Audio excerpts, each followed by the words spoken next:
Periodismo hoy.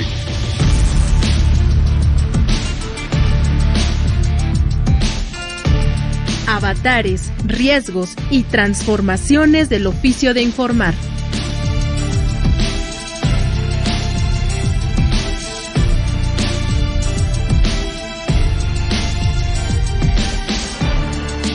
Hola, ¿qué tal? Hoy es martes, son pasadita la 1 de la tarde y esto significa que es tiempo de periodismo hoy a través de todas las frecuencias de Radio Educación. Yo soy Andrés Solís y como siempre agradezco el favor de su compañía a esta hora del mediodía y sobre todo la compañía de nuestras audiencias y para platicar, como siempre, con mi querida Alexia Cervantes. Alexia, ¿cómo estás? Muy buenas tardes. Muy bien, Andrés, encantada de saludarte, de saludar a las personas que nos escuchen desde cualquier lugar, por el ciberespacio, aquí en la Ciudad de México o en otros estados a través de las distintas frecuencias de Radio Educación. Muy contenta de estar aquí en Periodismo Hoy porque realmente los temas que abordamos no solo atañen o no solo tienen que ver con las personas que nos dedicamos a esto, sino con el mundo en general.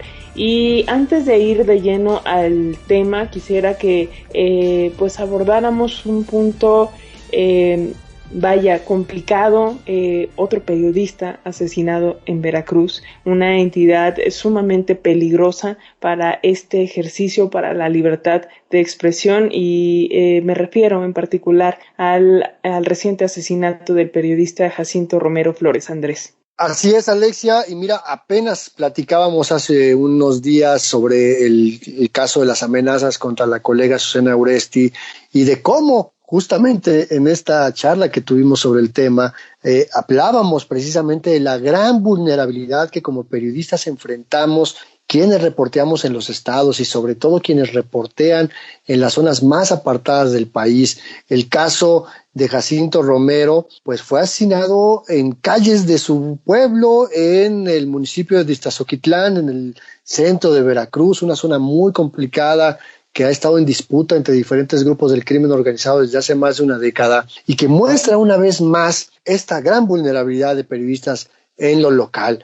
En Veracruz, un estado que sigue teniendo el récord de asesinatos, el triste récord de periodistas asesinados, y se hablaba muy mal del gobierno de Javier Duarte hace algunos años, pero pues la crisis no viene a menos y es muy preocupante, sobre todo, Alexia, porque en el año 2013 se creó la Comisión Estatal para la Atención y Protección de Periodistas, un órgano que se creó por ley y que cuando yo platicaba con la primera secretaria ejecutiva de esta CEAP, yo le decía, es que tu comisión no sirve para nada, tu comisión es de chocolate porque su ley está mal hecha. Y eso se lo dije yo en 2012, antes de que se instalara. Hoy la secretaria ejecutiva, esa primera secretaria ejecutiva de la CEAP, es la presidenta de la Comisión Estatal de Derechos Humanos de Veracruz y pues seguimos en comunicación y seguimos analizando esta triste realidad y pues platicando sobre justamente que esta comisión pues no ha servido para garantizar el libre ejercicio profesional del periodismo porque como el mecanismo federal, Alexia, esta comisión estatal es de reacción policíaca. Ya que sucede la agresión, ya que sucede el secuestro, ya que sucede el asesinato, quieren actuar en lugar de atender porque Jacinto ya había denunciado amenazas. Sin duda, aquí tiene que haber un trabajo de prevención, de protocolos, de actuar inmediatamente y no después, no como decimos coloquialmente, ya cuando el niño se cayó al pozo.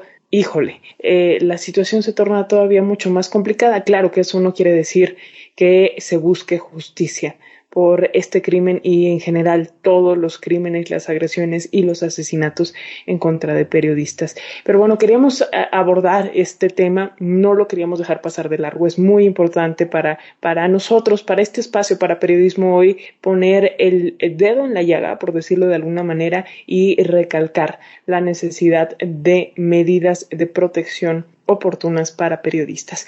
Pero bueno, voy a retomar el tema de hoy. Es que hace algunos días, si ustedes siguen las noticias, desde los medios de comunicación se dio a conocer que este panel intergubernamental de expertos sobre el cambio climático evaluó cómo el calentamiento global cambiará al mundo en las próximas décadas tras examinar más de, 14,000 artículos científicos y según los autores, las emisiones continuas de gases de efecto invernadero podrían llegar a un límite clave, no en 100 años, no en 50, en más o menos una década, Andrés. Y esta noticia no es solamente alarmante en todos los sentidos, porque estamos dejando prácticamente sin futuro a las próximas generaciones. Y esto también nos debe de dar pie a que nos pongamos a reflexionar, a que nos sentemos y de verdad nos pongamos a reflexionar cuál es el papel que como periodistas, el papel del periodismo que debe tomar en esta toma de decisiones, en el manejo de la información que tiene que ver con el medio ambiente, cómo impactan estas decisiones políticas, empresariales, las decisiones personales, que como cada persona actuamos de ese asunto de que es un papelito más en la calle. No, no es un papelito más en la calle, porque así como lo puedo pensar yo, lo pueden pensar 7,000 millones de personas en el mundo, y hace apenas tan solo unos días veía yo noticias en televisión, en un cenote en Yucatán, Alexia, en un cenote de Yucatán sacaron 200 kilos de basura. Activistas, activistas, no la autoridad, fueron activistas. Así es, Andrés, es que desgraciadamente, sí, el periodismo ambiental no tiene el eco que se merecen los medios de comunicación. Por lo regular solo pensamos en ello cuando hay inundaciones o sequías y no es un tema constante. Bueno, últimamente sí, pero vaya, el abordar estos temas no se hace como debiera, no resulta una constante el medio ambiente en los medios de comunicación. Y para hablar de lo que podemos hacer al respecto como periodistas, pero sobre todo como audiencias, como ciudadanas, como ciudadanos, hoy vamos a conversar con un experto. Él es Agustín del Castillo, es periodista ambiental y es multipremiado en este ámbito del periodismo sobre el medio ambiente. Y que además Agustín nos ayudó mucho a entender muchas cosas que, sobre todo como periodistas que no somos expertos en esta materia, tenemos que aprender esta parte de la formación profesional que nos tiene que ayudar a crecer profesionalmente para hablar de estos temas. Pero antes de entrar en materia, déjenme hacerles la invitación a que se comuniquen, llámenos, escríbanos, mándenos sus mensajes. Recuerden que estamos en las redes sociales digitales, en Facebook nos encuentran como Periodismo Hoy y en Twitter somos @hoyperiodismo, donde como siempre recibimos con mucho cariño, con mucha emoción todos sus mensajes y comentarios y por supuesto también las críticas y los regaños. Así es, como el mensaje que nos hizo llegar Obsidiana Granados Herrera. Ella dice: saludos equipo de Periodismo Hoy. La respuesta a la pregunta sobre el periodista de hoy es Daniel Lizárraga. Chan, chan, chan, chan. Es correcto. Interesante el análisis sobre el tema de este día, nos dice Obsidiana Granados Herrera. Y bueno, recordar que hablamos acerca de la cobertura de los Juegos Olímpicos, de los pasados Juegos Olímpicos. Así es, y estuvo aquí con nosotros el periodista Ricardo Ventura. También nos escribió Iraíz González, dice: hola, interesante programa Periodismo Hoy. Lamento mucho que Canal 11 no haya mandado a sus periodistas. Fueron uno de los mejores juegos que vi porque siempre Televisa y TV Azteca diciéndonos sus tonterías.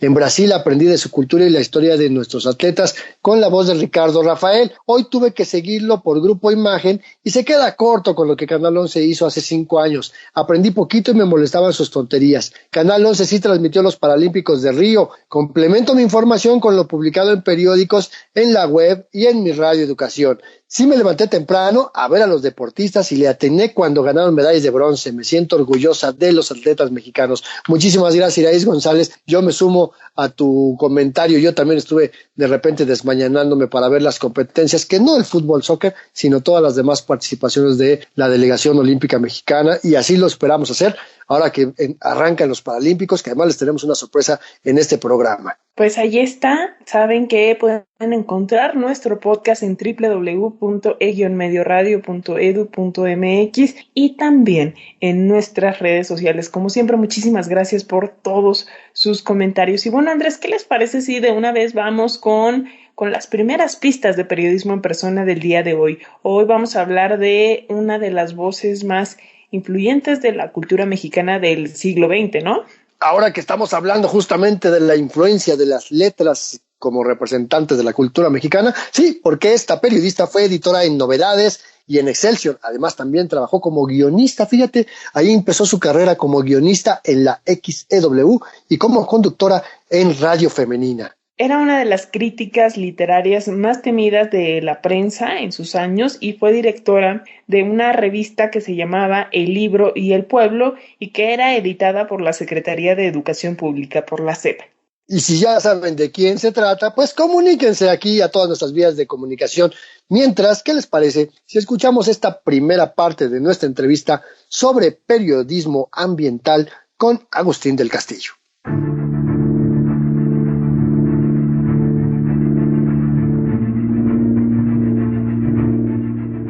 El periodismo ambiental implica una doble labor, o quizá triple, o quizás se pueda multiplicar en mucho más, porque además de la información que como periodistas tenemos que dar, tenemos que ofrecer también información que le ayude a las personas a entender la manera en cómo vemos el medio ambiente en nuestro entorno, a que puedan tomar decisiones distintas sobre su medio ambiente, sobre su entorno, y a lo mejor la información periodística puede ayudar en estos procesos de educación a las nuevas generaciones, a las futuras generaciones, y entonces nos resulta algo que hemos visto cotidianamente, por lo menos en los últimos 30 o 40 años, el tema del medio ambiente, nos sigue pareciendo lejano, nos sigue pareciendo ajeno, nos sigue pareciendo como pues se lo dejamos a las siguientes generaciones. ¿O tú cómo ves, Alexia Cervantes? Definitivamente, Andrés, y no solo eso, o sea, lo dejamos como para el final del noti, como si fuera nota de color, como si fuera ya el relleno, y no es así. En realidad, yo creo que el periodismo ambiental no es hablar de los árboles que se plantan en un nuevo parque o del nacimiento de algún animal en el zoológico, digo, qué bueno, pero el periodismo ambiental implica también hablar de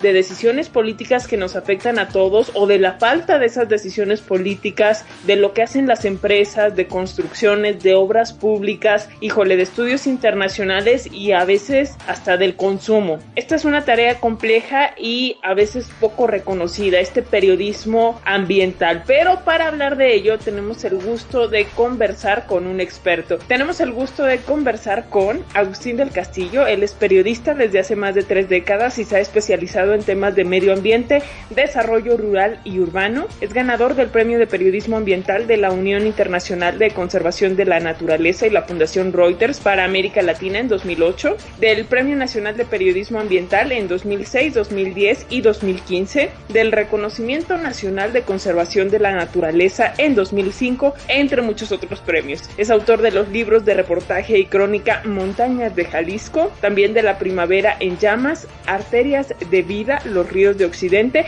y trabaja actualmente en Canal 44 y Radio Universidad de la UDG, allá en Jalisco, donde es conductor, guionista y responsable editorial del proyecto Territorio Reportaje. También colabora con una columna quincenal en el portal El Respetable. Bienvenido.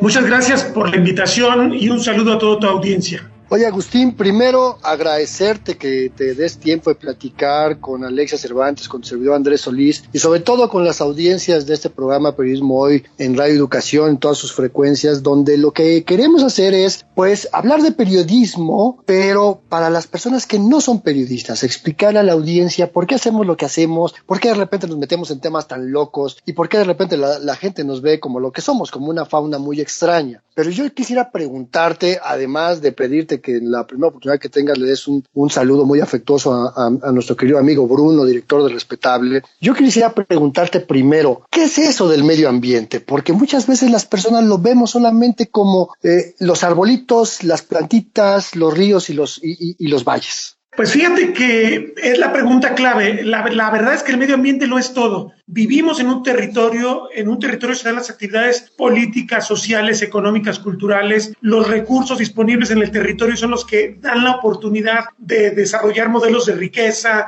de generar determinadas visiones también de mundo. En realidad lo es todo el medio ambiente porque somos animales, evolucionamos, tenemos dependencia del agua, tenemos dependencia del clima, tenemos dependencia de lo que está disponible en la naturaleza para comer y en realidad este es un dato esencial que hemos olvidado con el triunfo del modelo de civilización que, como bien dice su nombre, pues tiene que ver con las ciudades divorciadas del entorno ambiental. Esto ha sido una situación clave para entender la crisis ambiental de nuestra época. Es un tema que viene de 250 años posiblemente cuando se desarrolló la revolución industrial y se empezaron a multiplicar las emisiones porque empezamos como humanidad a ser muy exitosos al generar riqueza. O sea, fue economía y fue aumento de población y fue una revolución científica también para el tema de las enfermedades. Por ejemplo, el caso, por ejemplo, de la COVID, cómo hemos logrado desarrollar en menos de 2 años vacunas cuando estos eran desarrollos que llevaban décadas en otros tiempos. Entonces estamos realmente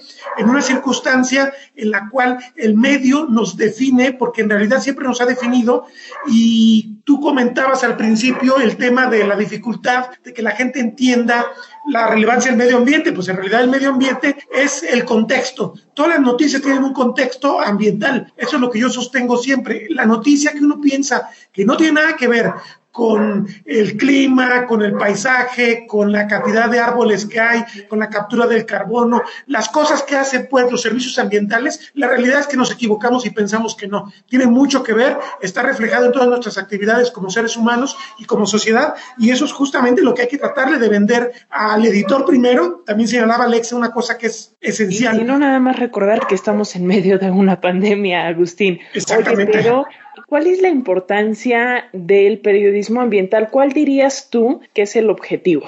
Bueno, el objetivo, y digo, me parece que esta pregunta es la pregunta más importante del siglo XXI.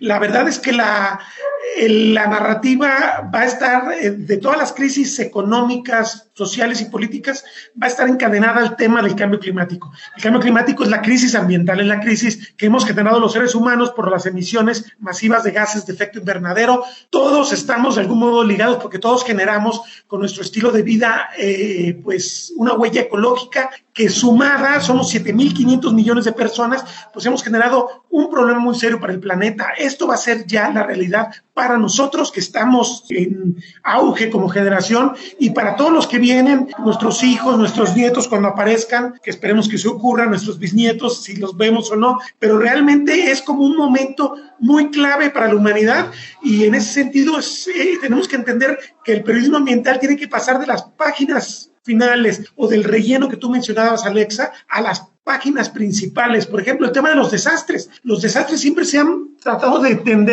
como una situación que se sale de las posibilidades del ser humano, es simplemente algo que la naturaleza decide de forma arbitraria y no tiene nada que hacer. Si hay muchos muertos va a ser nota de 8, como decíamos antes, nota de 8. Si no hay muchos muertos, pues tal vez el editor se decepcione. Me ha tocado historias de ese tipo. La realidad es que los desastres pueden ser altamente desastrosos por el manejo del territorio y de los recursos que estamos haciendo los seres humanos. Entonces, en realidad, todas las cosas que están ocurriendo tienen, como dirían los cosmólogos, una música de fondo que sería justamente la crisis ambiental.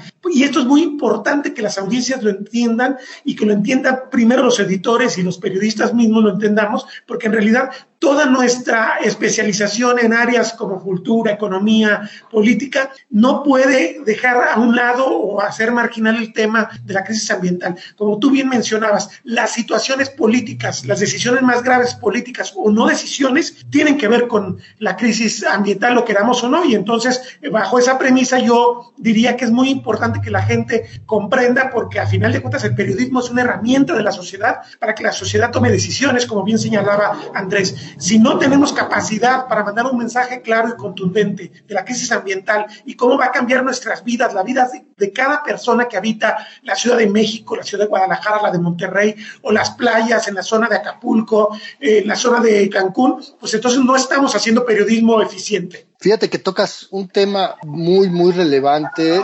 porque dentro de las muchas ocupaciones que de repente tenemos como periodistas, pues a veces nos toca involucrarnos en procesos de formación, ¿no?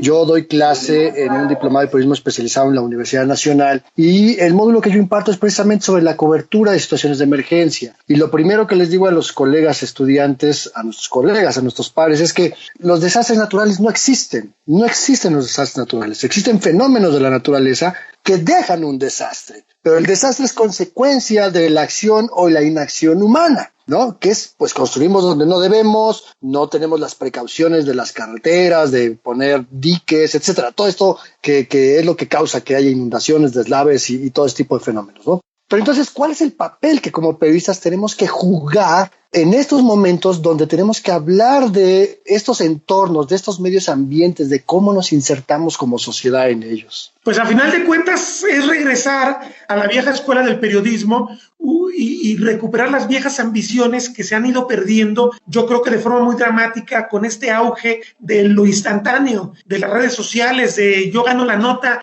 y a los 15 minutos mi nota ya es vieja. O sea, esas cosas van contra el sentido del periodismo profundo, porque como tú bien nos mencionas, nada se da por casualidad, o sea, son cosas que ocurren porque hay una cadena de decisiones inadecuadas que llevaron a que personas se ubicaran, por ejemplo, en el caso de una tormenta, en el caso de un huracán, en el caso de una inundación, pues en un sitio donde no debían haberse ubicado. Y esa cadena de decisiones políticas o de no decisiones políticas, que muchas veces es no decidirse, por ejemplo, mover a la gente de un arroyo donde se instalaron porque no tenían vivienda, porque resulta que para el gobierno no es relevante que por ahí pase un arroyo en algún momento. Entonces estamos no dándole las herramientas a la gente para que tome una decisión. A la gente lo particular de los gobiernos, que a final de cuentas pues viven, son nuestros impuestos, son nuestros servidores públicos, están obligados a tomar decisiones por el bien de todo. Es justamente lo que tú dices, pero eso demanda un periodismo ambicioso,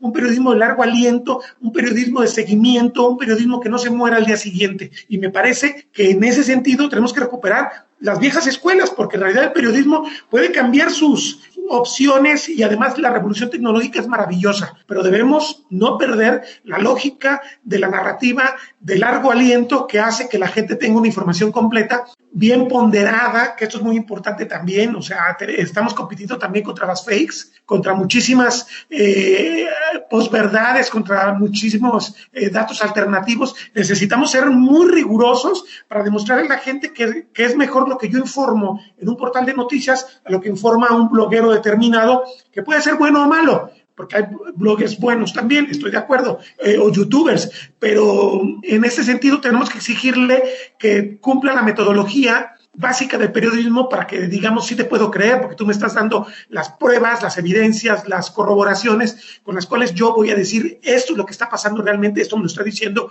el periódico, la radio, la televisión o esta cadena de tweets que estoy leyendo o estos videos que me están presentando a través de un programa en internet. Bueno, más allá del medio, la obligación ética de ser profundos, de ser ambiciosos en la narrativa, de informar las causas de las cosas, pues son cuestiones a las que no podemos renunciar los que ambicionemos seguir haciendo periodismo. Oye, Agustín, y bueno, extiendo la pregunta también a Andrés y a los colegas que quieran contestar, que nos estén escuchando en este momento. ¿No les da de pronto un como sentido de decepción cuando de pronto estás trabajando en investigaciones, temas, como bien lo decías, Agustín, cosas de temas de largo aliento, investigaciones complejas que de alguna manera quedan en el olvido, que nadie pela o que no tienen el impacto que pues nosotros esperaríamos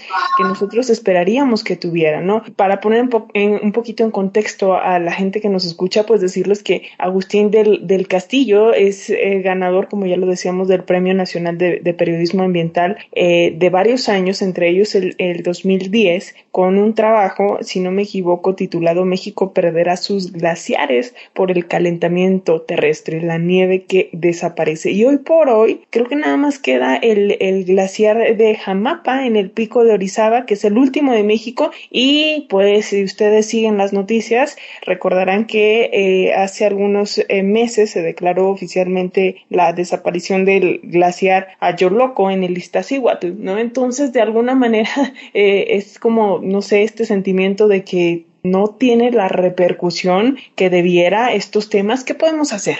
Pues ahora sí que es la manera de contarlo, o sea, es terriblemente dramático que desaparezca un glaciar si consideramos los servicios ambientales que esos glaciares daban a los valles contiguos, tienen que ver con la agricultura, tienen que ver con un estilo de vida, tienen que ver con el agua que se recibe en muchas poblaciones. Evidentemente la Ciudad de México es gigantesca y ya no puede depender de fuentes simples, pero en su historia tienen mucho que ver también los glaciares y evidentemente hay comunidades del mismo Valle de México que tenían o que tienen una dependencia de lo que se recarga en las altas montañas de estas pues moles impresionantes que tiene el Valle de México. Necesitamos tratar de hacer entender al editor por principio de cuentas para que ponga esa noticia en la primera plana, que esto no es nomás una historia triste de que se acabó el hielo y que ya no vamos a poder ir a la parte alta del Iztaccíhuatl a contemplarlo. Esto sería lo menos relevante entre comillas, porque es obviamente que la emoción estética que nos da la naturaleza para nuestro espíritu es muy importante, es una cosa que también tenemos que tener presente al momento de narrar crisis ambientales, pero está todos los servicios ambientales que proveen los bosques, que provee el ciclo del agua, que provee todos los ciclos de la materia, que proveen las cadenas alimenticias que existen en la naturaleza. Si no somos capaces de hacer entender que esto tiene que ver con nuestro estilo de vida, pues entonces sí, la gente lo va a ver como un anecdotario. Esto es lo dramático. El desastre siempre se ha visto como anécdota, como bien decía Andrés, ocurrió. Llegó un huracán que nadie pensaba que iba a ocurrir, murieron 500, pues ni modo, a volver a construir las casas y a ver qué pasa después. Esto es lo que está mal, esto es lo que implica no estar haciendo un periodismo de largo aliento y no entender que la base de todo es nuestro mal manejo del territorio, nuestra forma de gastar energía, y esto sí tiene que ver con el calentamiento global, porque a final de cuentas gran parte de la energía que consumimos en los hogares mexicanos, como 70%, deriva de plantas de combustóleo, de plantas que están emitiendo gases de efecto invernadero, que generan este efecto invernadero, que lo acrecientan, es un efecto natural en el planeta, pero se acrecienta con las emisiones y el calor se captura más, y entonces a capturarse más calor en la atmósfera, los glaciares en las regiones intertropicales, como es el Iztaccíhuatl, como es Pico de Orizaba, como ocurrió hace mucho en otras épocas con el Nevado de Colima, el Nevado de Toluca, pues han ido desapareciendo. Esto va a ocurrir también en algún momento en la zona de los Andes, que son intertropicales. Eso está ocurriendo también en África con sus grandes montañas. Y bueno, es una situación muy dramática porque las zonas intertropicales, que es la zona mexicana, la zona de buena parte de África y del sudeste de Asia, pues van a vivir crisis verdaderamente graves con los servicios ambientales, y esto va a potenciar otro tipo de crisis como la migración, crisis como la violencia. O sea, uno pensaría que ¿qué tiene que ver la violencia? La violencia tiene mucho que ver con la disputa por territorios, con la disputa por recursos, y además hasta por el calor que hace. Es una cosa increíble. Si hace mucho calor en una ciudad que no está acostumbrada al calor, la gente tiene actitudes también más radicales en un incidente de tránsito, por ejemplo. Eso nos revela pues que todo está relacionado con el clima, con el ambiente, pero además las posibilidades que tenemos como al narrar este tipo de cosas. O sea, aunque estamos viviendo un problema dramático como humanidad con el cambio climático, con la crisis climática, pues tenemos los periodistas una enorme oportunidad de hacer un periodismo muy ambicioso, porque en realidad podemos regresar a las fuentes de todo, que es justamente lo que está pasando en el territorio y lo que lo hemos alterado y modificado. Entonces yo creo que podríamos pensar el lado que nos reprochan a los periodistas, que somos agoreros de males, como decía Homero, que somos, nos alimentamos de las malas noticias. Bueno, esto podría discutirse en otro entorno, pero lo cierto es que las malas noticias alimentan mucho, porque el conflicto es de donde nace el periodismo. Entonces, bueno, tenemos la oportunidad de generar buenas narrativas, ambiciosas narrativas sobre las causas últimas de los desastres que estamos viviendo, pues vamos haciéndolo. Ahora, simplemente un apunte último a tu pregunta, Alexa. Estamos hablando de que los desastres que llegan, que impactan como un golpe, generan noticias importantes porque pueden generar pérdidas de millones de dólares en infraestructura, pueden generar pérdidas humanas muy lamentables siempre, pero hay muchos desastres que se están cocinando, como la famosa historia de la rana que pones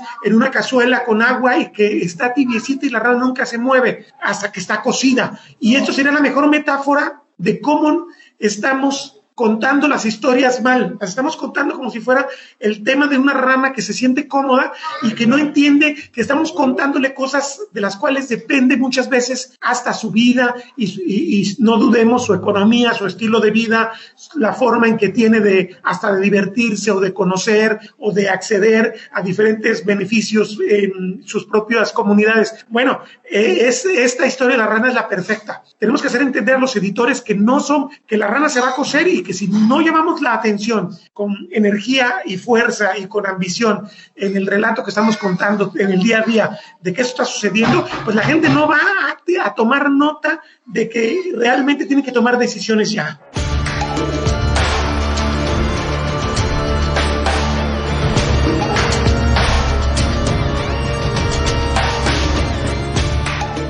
Hacemos una muy breve pausa solamente para recordarles que estamos aquí al pendiente de nuestras redes sociodigitales. Estamos esperando sus mensajes. Mándennos sus mensajes, sus comentarios. En Facebook nos encuentran como Periodismo Hoy y en Twitter somos @hoyperiodismo. Además de sus mensajes, sus comentarios y sus sugerencias en torno al programa, también pueden enviarnos sus respuestas a la trivia del día de hoy, porque en Periodismo en Persona vamos a contar la historia de una periodista que ya decíamos además era poeta y crítica literaria. Fue fundadora del diario El Cotidiano, que fue nada más y nada menos que el primer periódico impreso hecho y editado exclusivamente por mujeres periodistas. Entre sus obras como poeta destacan Paraíso y Nostalgia de 1945 y Laurel del Ángel, una publicación hecha en 1948. Si saben de quién vamos a platicar en Periodismo en Persona, comuníquense de una vez y mándenos sus mensajes. Mientras tanto, vamos a seguir platicando con Agustín del Castillo en torno a esto del periodismo medioambiental.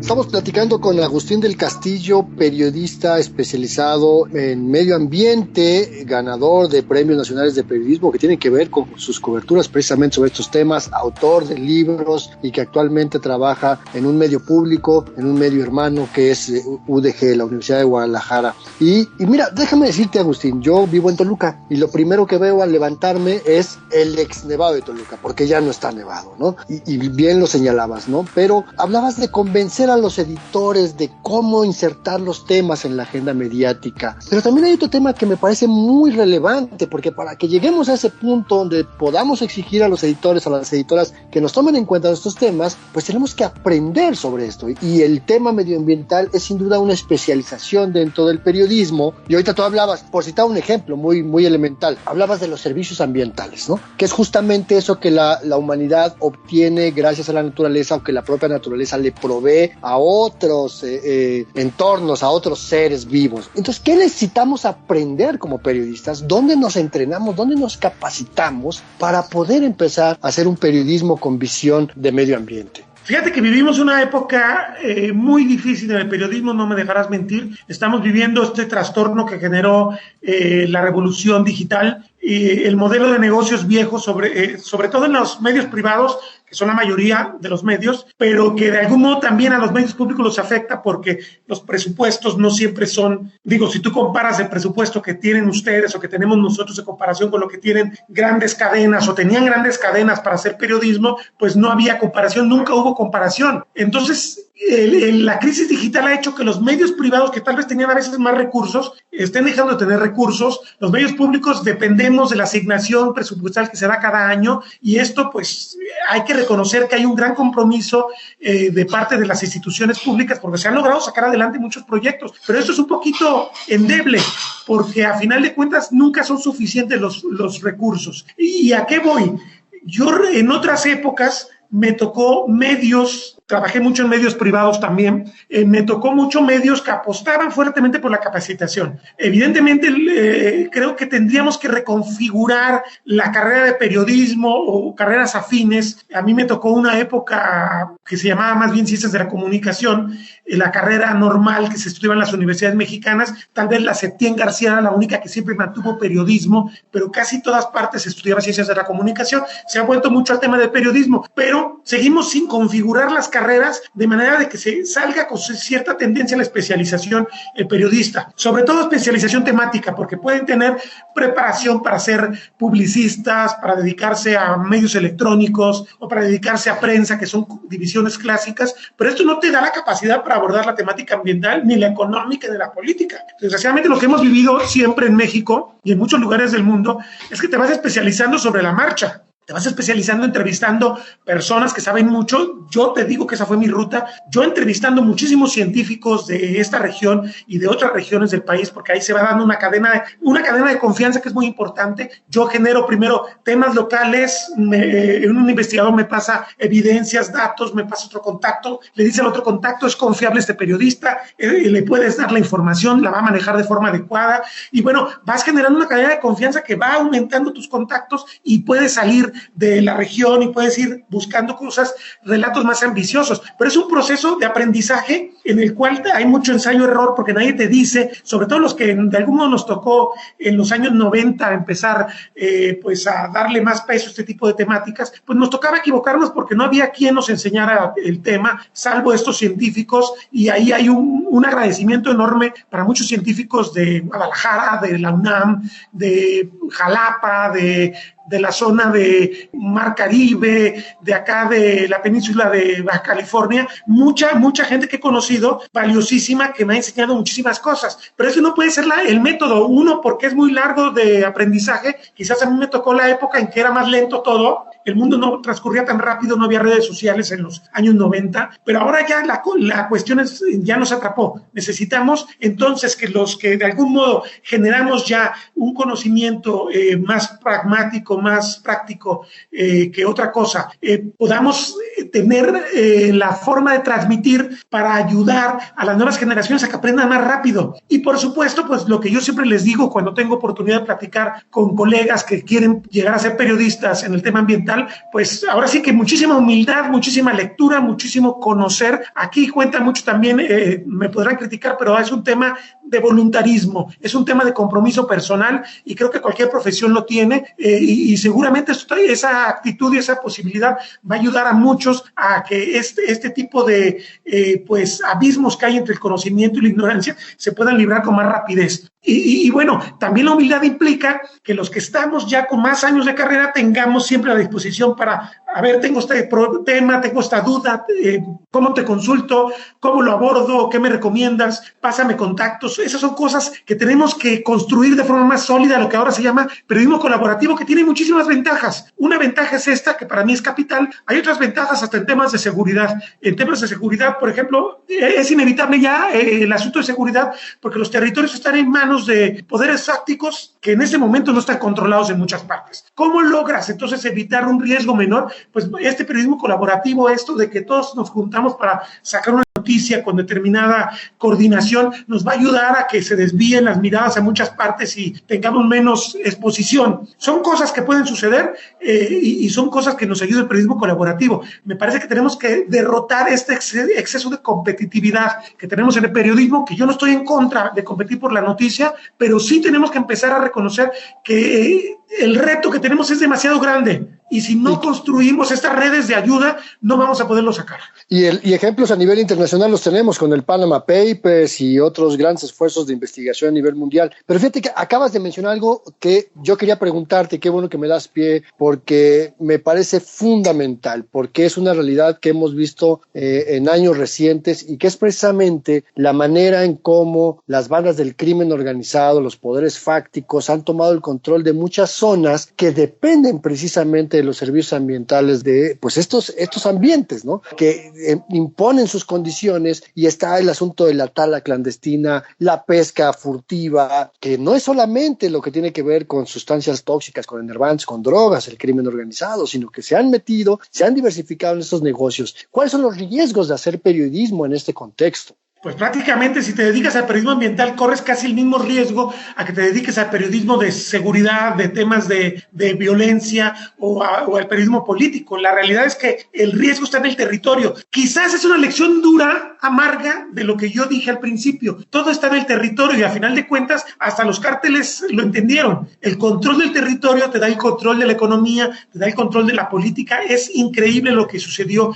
en el reciente proceso electoral en muchas regiones del país. Aquí en Jalisco vivimos como una agrupación empresarial clandestina que se llama Cártel Jalisco Nueva Generación tomó muchas decisiones el día de las elecciones en ciertas regiones rurales de Jalisco y que motivaron el modo en que se ejerció el voto.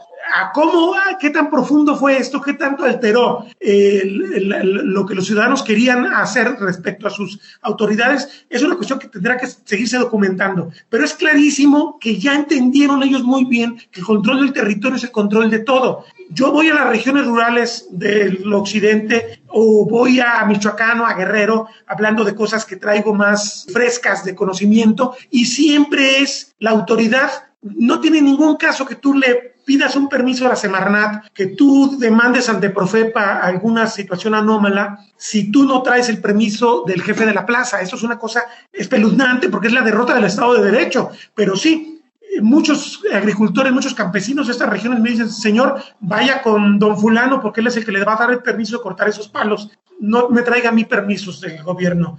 Esos permisos aquí no funcionan. Entonces, esto es una situación dramática, trágica, y tenemos que entenderlo. Por eso es tan importante andar con pies de plomo, buscar que las fuentes con las que nos acercamos sean muy confiables, preguntarle al colega, a ver, colega, ¿tú qué piensas de fulano, de sutano? Dime si puedo ir, dime si no puedo ir. Y aquí sí, salirse incluso del ámbito de los que nos movemos en el periodismo ambiental y preguntarle a periodistas que andan en el territorio con otro tipo de acciones y que afortunadamente una cosa que también he podido comprobar, hay mucha generosidad de los periodistas que viven estos dramas en las regiones rurales del país y te aportan muchísima información valiosa para que tú te muevas con mucho cuidado y sepas, voy a tal lugar, pero yo sé que me van a cuidar. Nunca se puede ir uno como en el pasado, y eso también me tocó vivir en México, en el cual uno se iba a la aventura y no pasaba nada, sencillamente porque aunque había narcos, los narcos no controlaban los territorios, simplemente buscaban que no los molestaran. Ahora la situación cambió tan dramáticamente que ya tienen que ver con la minería. Por ejemplo, tú mencionabas cosa de la tala, por ejemplo, la costa occidental de México arrasaron con especies específicas. El tampicirán es un ejemplo, es una madera dura, semipreciosa, que existía en todas las selvas secas del occidente de México, desde Sinaloa hasta Oaxaca. Fue arrasada porque el cártel Jalisco en esta región, los otros cárteles que se disputan Guerrero, pues se dieron cuenta que el mercado chino ilegal estaba comprando esa madera y ellos la necesitan para muchísimas cosas, y a través de los embarques en Manzanillo principalmente, pero también en Lázaro Cárdenas, pues ¿cómo lograban manejar todo? ¿Cómo lograban que se embarcara pese a la presencia de aduanas, policía y todo ese tipo de cosas? Pues es una de las cosas que nos revelan lo profundamente poroso que es el sistema de seguridad en este país, pero lo lograban y se arrasó. Y ya que yo pregunto con los forestales de las regiones costeras del occidente de México y me dicen, tenemos tampicirán, pero tenemos pequeños árboles que van a tardar muchos años en madurar, entonces en este momento no van a presionar por esta especie, pero así de específico llega a ser el mercado negro. Y con las mineras, pues bueno, las mineras están instaladas en zonas de control territorial de los cárteles. Las mineras le pagan a los cárteles para que sean guardias blancas contra los grupos indígenas o campesinos que están reclamando el abuso de las mineras. Esto es una cosa que también es el día a día, desgraciadamente, en estas regiones donde el crimen organizado tiene la última palabra. Oye, Agustín, estamos picadísimos con esta conversación, sin embargo, estamos ya en los últimos minutos, segundos, pero espero que pronto podamos tener la oportunidad de volver a ampliar estos temas en un próximo programa. Pero rápidamente, para todos aquellos que quieran seguirte la pista, ¿dónde te encontramos? ¿Cómo localizamos este proyecto Territorio Reportaje? ¿De qué se trata? Rápidamente. Muy rápido, es un proyecto de Canal 44 de la Universidad de Guadalajara. Tenemos página de internet y tenemos canal de YouTube, ahí están localizables. Llevamos ya más de 80 programas publicados en 3 años y es un proyecto que justamente desde la dimensión del territorio trata de darle un enfoque ambiental a muchas noticias que a veces pueden ser económicas, pueden ser de violencia, de política y por supuesto a toda la crisis ambiental, tratar de documentar. Entonces nos vamos a crisis urbanas, a crisis específicas, desde el tema de la basura de los vecinos hasta temas tan lejanos aparentemente de los intereses de un ciudadano que habita una ciudad, como serían los territorios indígenas que están asolados por el narco o que viven problemas por la tala clandestina o que están tratando de establecer procedimientos democráticos políticos propios que son emergentes y que son muy interesantes también en la realidad nueva que emerge en el país. O sea, en realidad la apuesta es abordar todo, pero con el enfoque del territorio y del medio ambiente. Y te digo, tenemos en canal de YouTube, Canal 44, Territorio Reportaje, ahí se pueden localizar, son programas de 55 minutos, que es un privilegio, siempre yo he dicho, tener 55 minutos en televisión para publicar esto, me parece que es un privilegio y yo espero que Canal 44 me siga dando la confianza muchos años. Oye, ya nada más para despedirnos y agradecerte nuevamente que hayas accedido a tener esta maravillosa charla porque nos das pretexto para volverte a invitar. Pero yo quiero preguntarte algo rapidísimo, así en 30 segundos, Agustín. Quiero escucharlo de ti, que tú nos des esa gran recomendación. ¿Qué tenemos que hacer como periodistas para no convertirnos en voceros de las organizaciones no gubernamentales que trabajan temas ambientales? Esto es esencial y es parte de la crisis del periodismo. Qué bueno que me lo preguntas. Necesitamos entender que tenemos que tener distancia crítica de todas las fuentes, del poder institucional, por supuesto, eso lo sabemos de la escuela, hay que tomar distancia del gobierno federal, del local, del estatal, pero también las organizaciones no gubernamentales tienen una agenda de intereses que son legítimos, como son intereses legítimos los del gobierno, pero nosotros tenemos que aprender a verlo con distancia y decir, bueno, me interesa tu relato, pero aquí hay una contraparte que yo voy a entrevistar y que tiene otro interés y que me va a ayudar a alimentar mejor mi narrativa y contarle la historia completa a la gente. Si ambicionamos la historia completa, vamos a buscar a todos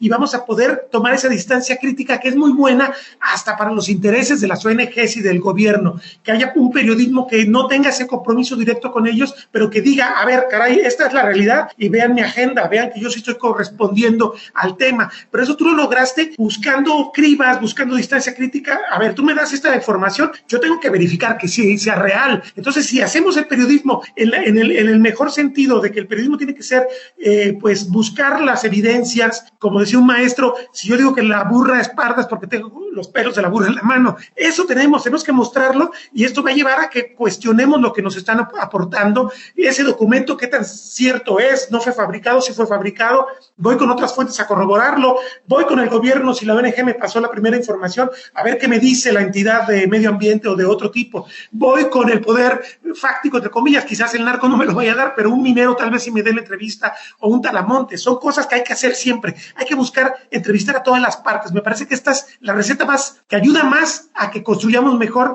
la narrativa periodística y tomemos más distancia de los intereses. Pues muchísimas gracias, Agustín del Castillo, periodista experto en la cobertura de temas ambientales y también colega del Canal 44 y de Radio UDG. Muchísimas gracias por este tiempo, por estos minutitos para las audiencias de Periodismo Hoy y de Radio Educación, y espero que muy pronto podamos seguir con esta conversación. Muchas gracias. Muchas gracias, encantado, y un abrazo a toda la audiencia.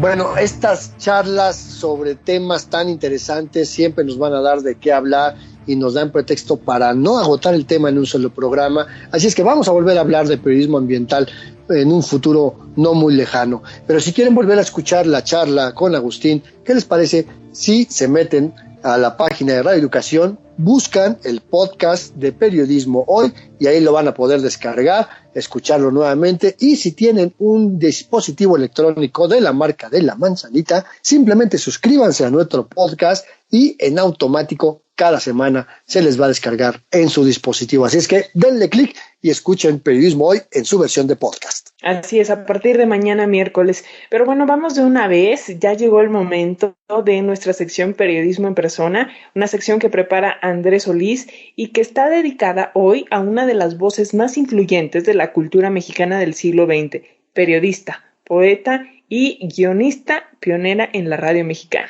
Escuche, ¿de quién se trata?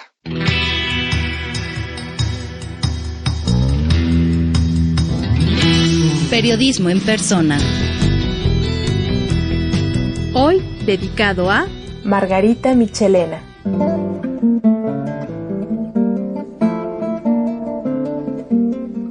Fue una de las voces más influyentes de la cultura mexicana del siglo XX y pionera de la radio, donde contribuyó al buen uso del idioma español en todos sus sentidos. Hablamos de una escritora y periodista hidalguense, hija de inmigrantes españoles que encontraron en el México de la Revolución un lugar donde vivir. Hoy platicamos de Margarita Michelena.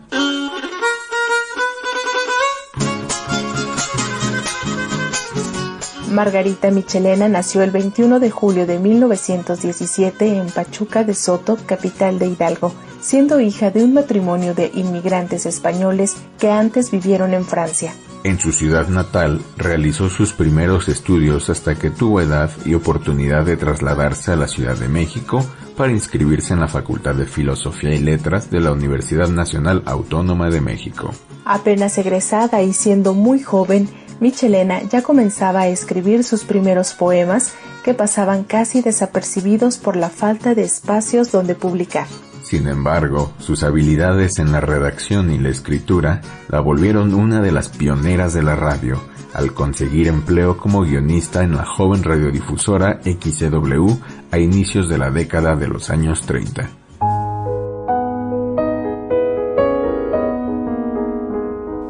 Apenas egresada y siendo muy joven, Michelena ya comenzaba a escribir sus primeros poemas, que pasaban casi desapercibidos por la falta de espacios donde publicar. Su trabajo como guionista de la W le permitió colaborar con revistas culturales de la época como Examen, Pájaro Cascabel y en el Suplemento Cultural de Novedades, que en su época era el más importante del país. Así también se convirtió en colaboradora regular de la revista América, editada por la Unión Panamericana de Washington, y trabajó también en la Casa de la Cultura de Ecuador en nuestro país. Con toda la experiencia y el prestigio, Margarita era una de las críticas literarias más temidas de la prensa, sobre todo cuando se convirtió en la directora de la revista literaria El Libro y el Pueblo, editada por la propia Secretaría de Educación Pública, la cual encabezó hasta 1962.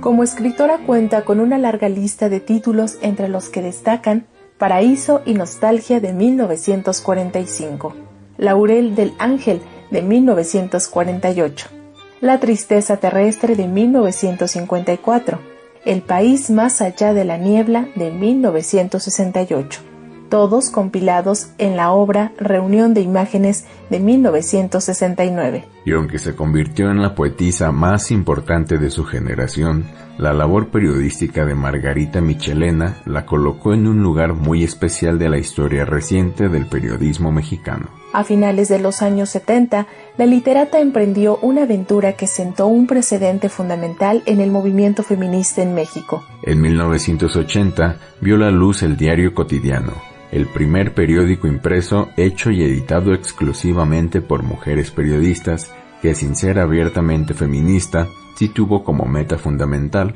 dar espacio a las voces de las mujeres periodistas y escritoras.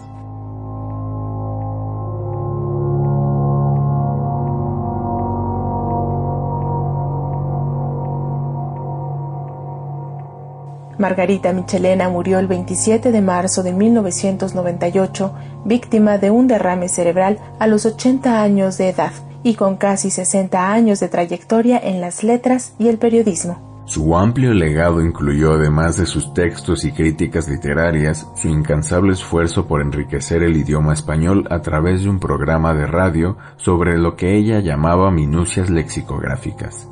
pero que en realidad destacaba la importancia de conocer nuestro idioma mayoritario.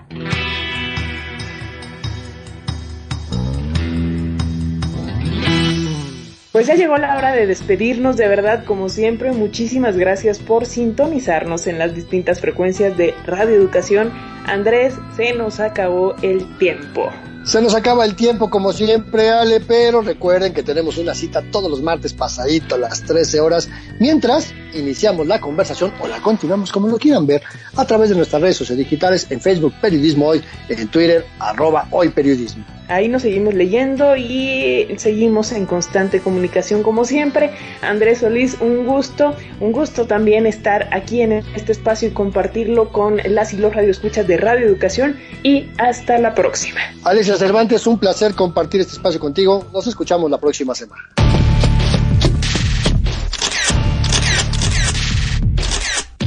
Periodismo Hoy. Periodismo es publicar lo que alguien no quiere que se sepa. Todo lo demás son relaciones públicas. Trabajamos para ustedes en el servicio social Samantha Bautista y William Sandoval, la edición digital de Alejandro Ramírez, la musicalización de Oscar Solís, Edith Rojas en la asistencia de producción, en la conducción Alexia Cervantes y Andrés Solís, en una producción a cargo de Graciela Ramírez para Radio Educación.